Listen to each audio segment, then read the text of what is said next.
Before we start the show, let's hear from one of our sponsors. Their support keeps this show free for you. Are you tired of asking your kids to do minor tasks over and over again, only to have them refuse and you end up yelling or bribing them? It doesn't have to be so hard, and organic cooperation without the threats can be just around the corner in my event, The Cooperation Playbook. 3 days of chopping it up with me around cooperation and how to avoid losing your mind so you can have children who will listen organically. Join me November 19th through 21st, an hour each day. And if you can't make it live, no problem. We will have replays available for everyone. Go to peaceandparentingla.com/cooperation-event for all the info. Check out the link in the show notes to join. Space is limited, so get your spot today. I can't wait to see you there.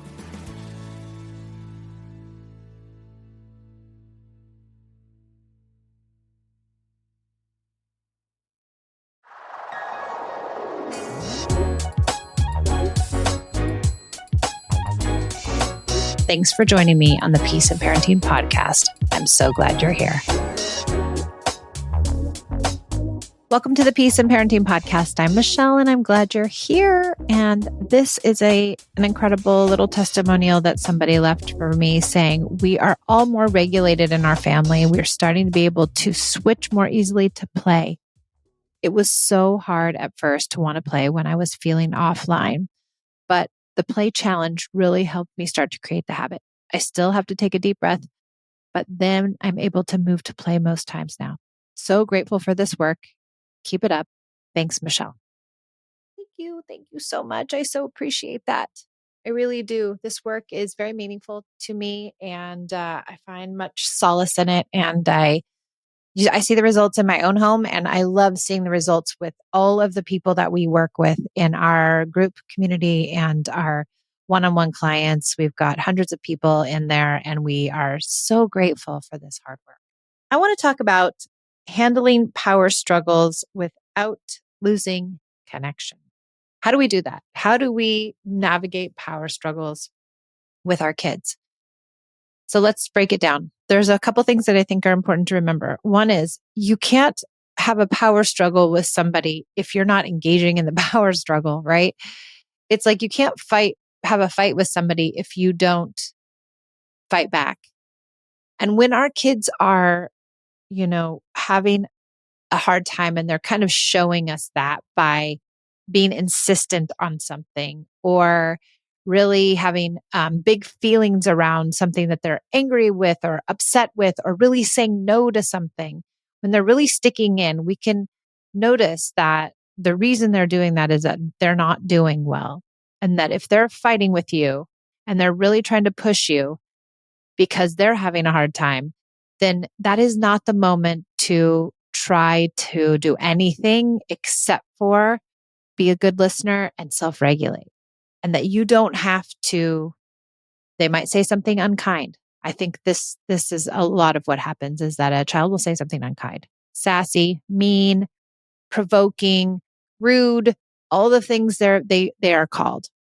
And we want to set the record straight. We want to tell them that they can't talk that way. We want to correct their behavior.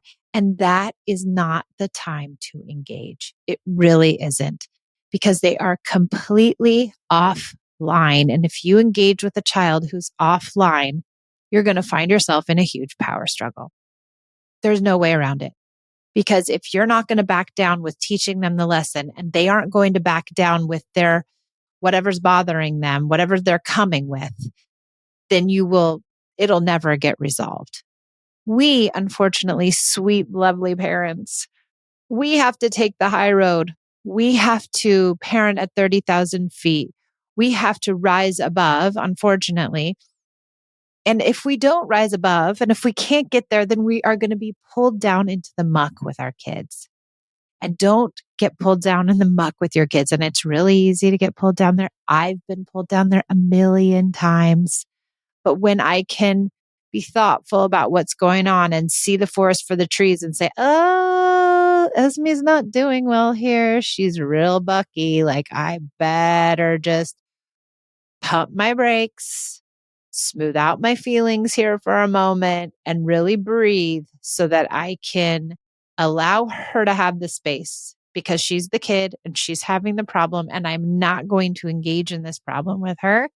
I am not going to get sucked in with her because it's not worth it. It won't help anything. And she's coming to me with this behavior. I don't have to respond. There is not always a response for everything. Some things don't need or deserve or will be helped by a response. Sometimes the best thing we can do is listen. Just listen. Listen to the sassy words. Listen to the unkind, thing that's happening to us. Hold space for their dysregulation, basically, no matter what it is. Hold space for that dysregulation and listen to it.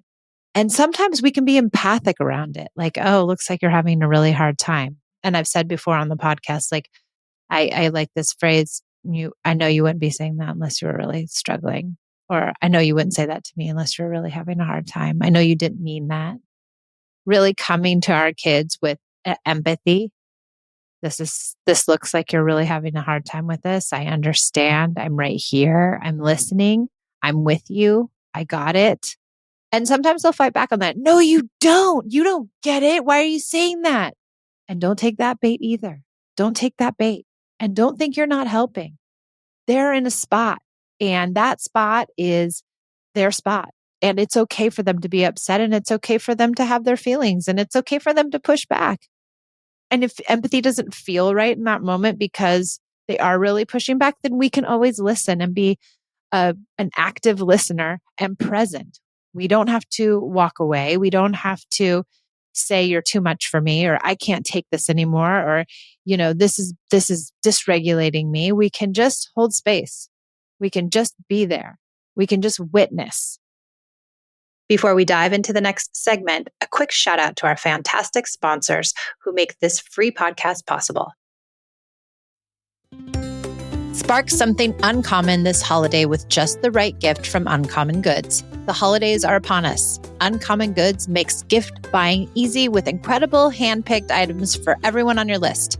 They scour the globe for original handmade, absolutely remarkable things. My sister is a tea latte junkie, and when I found Uncommon Goods' colorful cubed tea latte set, I knew she would love it. With unique matcha and turmeric flavors and gorgeous colors, I cannot wait to give it to her this holiday season.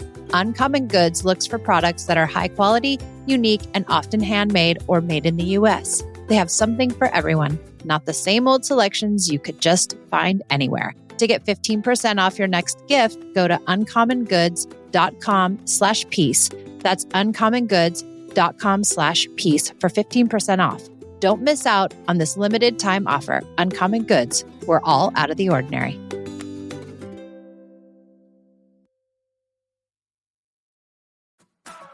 Are you tired of asking your kids to do minor tasks over and over again, only to have them refuse and you end up yelling or bribing them? It doesn't have to be so hard, and organic cooperation without the threats can be just around the corner in my event, The Cooperation Playbook. 3 days of chopping it up with me around cooperation and how to avoid losing your mind so you can have children who will listen organically. Join me November 19th through 21st, an hour each day. And if you can't make it live, no problem. We will have replays available for everyone. Go to peaceandparentingla.com/cooperation-event for all the info. Check out the link in the show notes to join. Space is limited, so get your spot today. I can't wait to see you there.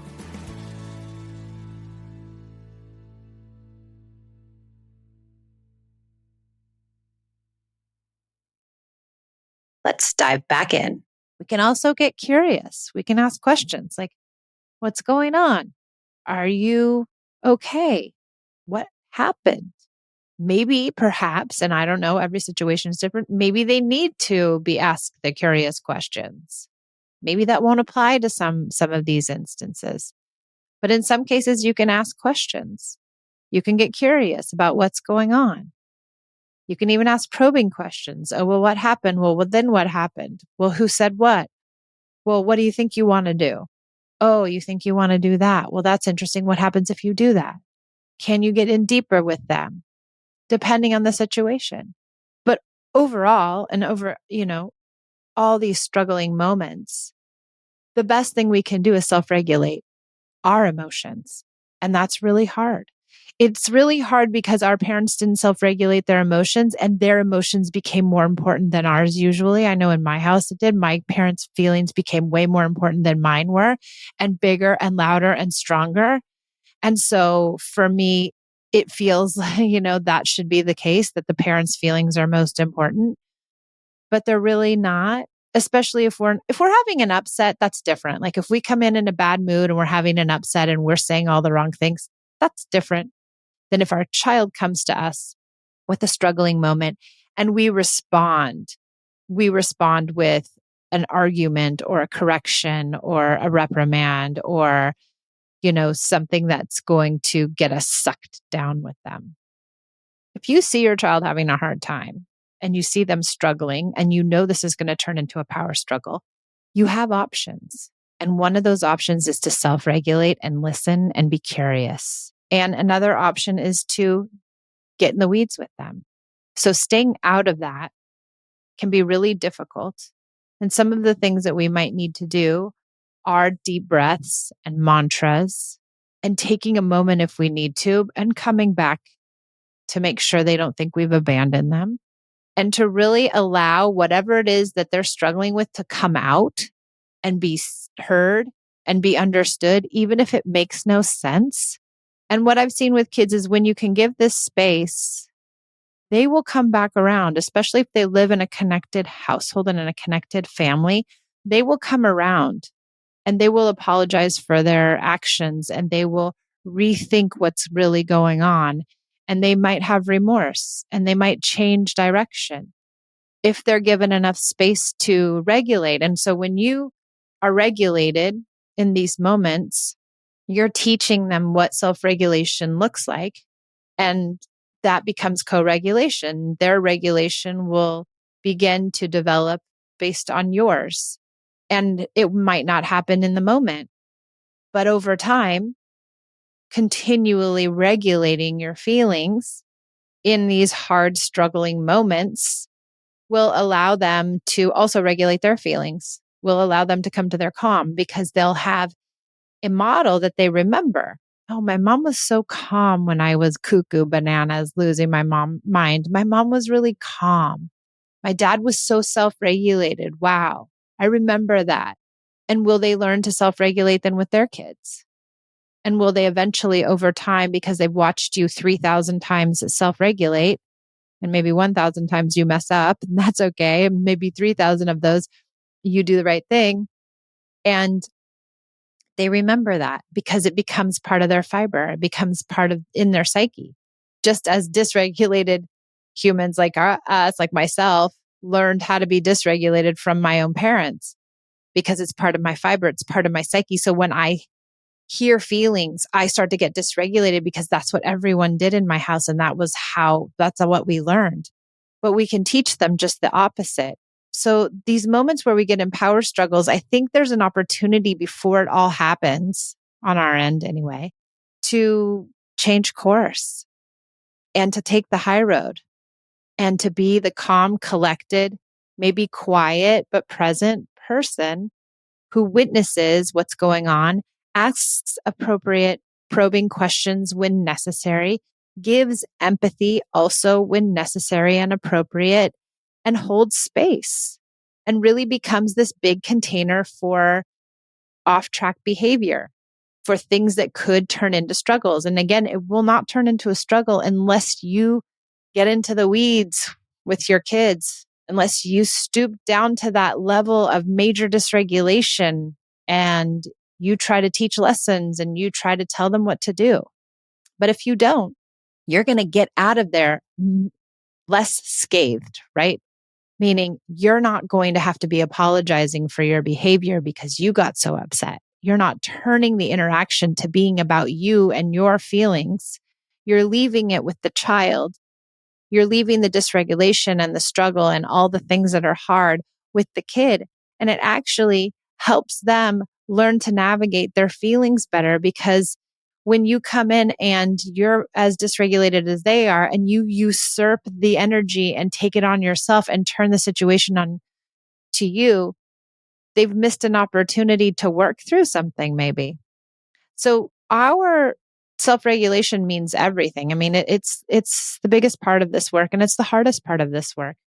But it also, it really is eventually, if you do it enough, easy because you're not taking on feelings. You don't have to correct or teach lessons. You don't have to make sure they're doing the right thing. You're just actually witnessing and being supportive. And that's a beautiful place to be if you can get there. So you don't have to get into these power struggles because let the child struggle with themselves, with their own feelings, with their own upset, and don't get drug into that.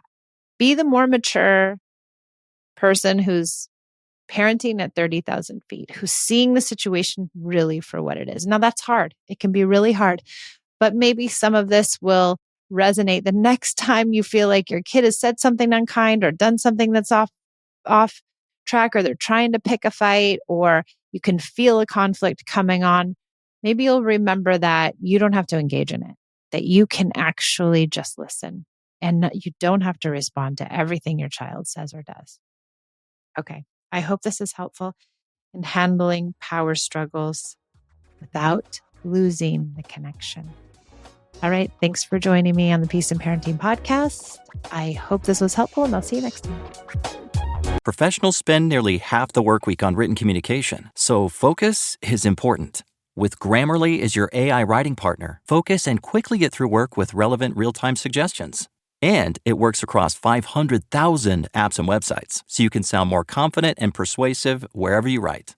93% of professionals report that Grammarly helps them get more work done. Download Grammarly for free at Grammarly.com/podcast. That's Grammarly.com/podcast. How do you feel when you switch to Geico and save on your car insurance? It's like going to work on one Thursday morning and thinking to yourself, just one more day until Friday. But then somebody in the elevator says, "Happy Friday!" Then you check your phone quickly and discover today is actually Friday. So yes, happy Friday, random stranger in the elevator. Happy Friday indeed. Yep, switching and saving with Geico feels just like that. Get more with Geico.